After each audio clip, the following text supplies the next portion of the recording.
Last व्हिडिओमध्ये आपण काय बघितलं, अरेनियस कन्सेप्ट काय आहे, अरेनियस कन्सेप्ट नुसार ऍसिड काय आहेत, बेसेस काय आहेत आणि न्यूट्रलायझेशन रिएक्शन काय आहे. या व्हिडिओमध्ये आपण बघणार आहोत अरेनियस कन्सेप्टचे काही ऍडव्हान्टेजेस आणि काही लिमिटेशन्स. ऍडव्हान्टेजेस मध्ये बघा, पहिला ऍडव्हान्टेज आहे explain acid base reaction in water. काय करते ते, वॉटर मध्ये ऍसिडची आणि बेसची रिएक्शन काय आहे ते एक्सप्लेन करते. म्हणजेच आपण काय बघितलं आता, न्यूट्रलायझेशन रिएक्शन जी बघितली तेच आपण काय म्हणतोय तर ऍसिड बेस रिएक्शन आहे, जी काय आहे वॉटर मध्ये आहे. न्यूट्रलायझेशन रिएक्शन मध्ये आपण हे सांगितलं होतं, ऍसिड आणि बेस जेव्हा आपण वॉटर मध्ये डिझॉल्व्ह करू तेव्हा त्यांच्यात जी रिएक्शन होते त्या रिएक्शन मध्ये काय होतं, न्यूट्रलायझेशन होते. म्हणजेच काय, न्यूट्रल मोलेक्युल्स तयार होतात, एक साल्ट आणि एक वॉटर मोलेक्युल. ठीक आहे. त्याच्यानंतर सेकंड पॉइंट बघा, can explain acid base strength in terms of dissociation constant.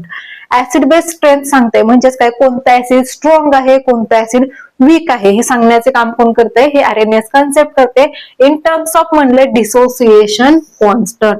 Dissociation constant आपल्याला इथून काढता येतो. कसा काढता येतो तर आपण मोलेक्युल काय होते म्हणून सांगितलंय, डिसोसिएट होते म्हणून सांगितलं. मग आपण त्याच्यानुसार डिसोसिएशन कॉन्स्टंट वरून ठरवू शकतो की जे ऍसिड आपण यूज केलेलं आहे ते स्ट्रॉंग ऍसिड आहे का वीक ऍसिड आहे. जे बेस आपण यूज केलेला आहे ते बेस काय आहे, स्ट्रॉंग आहे का वीक आहे. नेक्स्ट बघा, third advantage, aqueous solutions of non metallic oxides. Non metallic ऑक्साइड्सचे जे ऍक्वियस सोल्युशन्स आहेत, म्हणजे आपण काय केलं, नॉन मेटॅलिक ऑक्साइड घेतलं आणि त्याला वॉटर मध्ये आपण डिझॉल्व्ह केलं तर जे सोल्युशन तयार होते ते सोल्युशन काय देते आपल्याला, H+ आयन्स देते. ठीक आहे. आणि त्याच्यामुळे आपण त्यांना काय म्हटलेलं आहे, ऍसिडिक म्हणलेलं आहे. हे अरेनियस कन्सेप्ट मी सांगितलंय. नॉन मेटॅलिक ऑक्साइड जे आहेत ते काय करतात, वॉटरमध्ये H+ आयन्स देतात, त्याच्यामुळे ते काय आहेत, ऍसिडिक आहे. एक्झाम्पल बघा, N2O3, N2O5, CO2, SO2, SO3, P4O6. हे दोन एक्झाम्पल तर आपण काय केले, रिएक्शन मध्ये युज करून दाखवलेले. ते काय आहेत, अरेनियस ऍसिड आहे, P4O10. त्याच्यानंतर बघा, NH3 aqueous, N2H4 aqueous, हे जे दोन आहेत, NH3 aqueous मध्ये किंवा NH3 चं aqueous सोल्युशन आणि N2H4 चं aqueous सोल्युशन हे, आणि मेटॅलिक ऑक्साइड्स, जे काही मेटॅलिक ऑक्साइड्स आहेत ते aqueous सोल्युशन मध्ये काय देतात आपल्याला, OH- आयन्स देत आहेत. काय सांगितलं, NH3 आणि N2H4 aqueous सोल्युशन मध्ये काय देतात आपल्याला, OH- आयन्स देतं. आणि मेटॅलिक ऑक्साइड जे आहेत, एक्झाम्पल दिले Na2O आणि कॅल्शियम ऑक्साइड. हे एक्झाम्पल आपण बेसिस मध्ये बघितले. CaO काय करतं, वॉटर मध्ये गेल्यानंतर काय तयार करतं, CaOH ट्वाइस तयार करतं. त्याच्यापासून आपल्याला काय मिळतं, कॅल्शियम 2+ प्लस 2OH- आयन्स. त्याच्यामुळे आपण याला काय म्हटलं होतं, बेस म्हटलं होतं. ठीक आहे. या कन्सेप्टने काय सांगितलं, नॉन मेटॅलिक ऑक्साइड्स आहेत ते काय आहेत, ऍसिडिक आहेत, आणि मेटॅलिक ऑक्साइड्स आहेत ते काय आहेत, बेसेस आहेत. त्याच्यानंतर बघा, पाचवा advantage, concept is simple to apply. ही कन्सेप्ट काय आहे, एकदम सिंपल आहे. सिंपल म्हणजेच काय, आपण काय केलं, ऍसिड घेतलं, ऍक्वियस सोल्युशन मध्ये त्याची रिएक्शन दाखवली, ऍक्वियस वॉटर मध्ये रिएक्शन दाखवली, त्याच्यानंतर एक साल्ट तयार होते आणि एक परत वॉटर मोलेक्युल तयार झालेला आपल्याला दिसतं. न्यूट्रलायझेशन रिएक्शन मध्ये नॉर्मली आपण काय सांगतो, ऍसिड जर आपण घेतलं तर ऍसिड आपण वॉटर मध्ये डिझॉल्व्ह केलं तर आपल्याला त्याचं डिसोसिएशन करून फक्त दाखवायचंय. म्हणजे आपल्याला ते ऍसिड घेतले त्याचे आयन्स जर माहिती असतील तर आपण काय सांगू शकतो, ते ऍसिड आहे का बेस आहे. ठीक आहे. त्याच्यानंतर बघा, लिमिटेशन्स काय आहेत बघा, ओनली ऍप्लिकेबल टू ऍक्वियस सोल्युशन्स. ठीक आहे.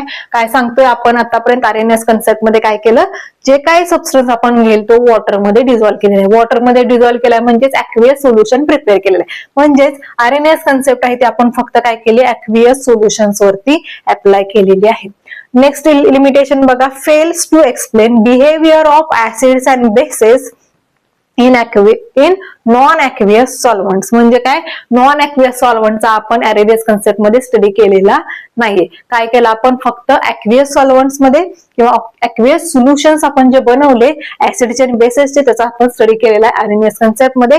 पण जे नॉन ऍक्वियस सोल्युशन्स तयार होतील, ठीक आहे, काय होतील, नॉन ऍक्वियस सॉल्व्हंट्स मध्ये जर आपण ऍसिड्स आणि बेसेस डिझॉल्व्ह केले तर ते ऍसिडचं बिहेवियर काय असेल, तो H+ देईल का OH- देईल किंवा त्याची आणखीन वेगळीच काय रिएक्शन होईल, हे या कन्सेप्टने एक्सप्लेन केलेलं नाहीये, अरेनियस कन्सेप्टने केलेलं नाहीये. त्याच्यानंतर थर्ड पॉइंट आहे बघा, fails to explain reaction in gaseous phase.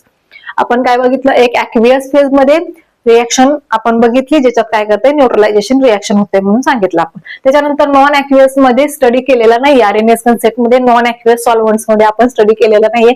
त्याच्याबरोबरच गॅसियस फेज मधले सुद्धा रिएक्शन्स आपण ऍसिड बेसच्या स्टडी केलेले नाही. याच एक्झाम्पल एक आहे HCl गॅसियस स्टेट मध्ये आणि NH3 गॅसियस स्टेट मध्ये. आपल्याला माहिती आहे HCl काय आहे, ऍसिड आहे, NH3 काय आहे, एक बेस आहे. मग ह्या दोघांची गॅसियस स्टेट मधली रिएक्शन काय केलेली आहे, आरएनएस कन्सेप्टने एक्सप्लेन केलेली नाही. तर आतापर्यंत आपण काय बघितलं, आरएनएस कन्सेप्टनं काय काय सांगितलं, ऍसिड काय आहे, बेस काय आहे, ऍसिड बेस यांची ऍक्व्हियस सोल्युशन मध्ये म्हणजे ऍक्व्हियस म्हणजे वॉटर मध्ये जी रिएक्शन होईल ती रिएक्शन काय असेल, न्यूट्रलायझेशन रिएक्शन असेल. ठीक आहे. त्याच्यानंतर आपण काय बघितलं, ऍडव्हान्टेजेस ऑफ आरएनएस कन्सेप्ट आणि लास्ट काय बघितलं आपण, लिमिटेशन्स ऑफ आरएनएस कन्सेप्ट. तर हा होता first concept RNS concept. Video आवडला असेल तर लाईक करा, तुमच्या फ्रेंड्स बरोबर शेअर करा आणि माझ्या युट्यूब चॅनलला सबस्क्राईब करा. भेटूयात आपण नेक्स्ट व्हिडिओमध्ये ज्याच्यात आपण बघणार आहोत नेक्स्ट कन्सेप्ट जी आहे लॉरी ब्रॉन्स्टेड कन्सेप्ट. थँक्यू.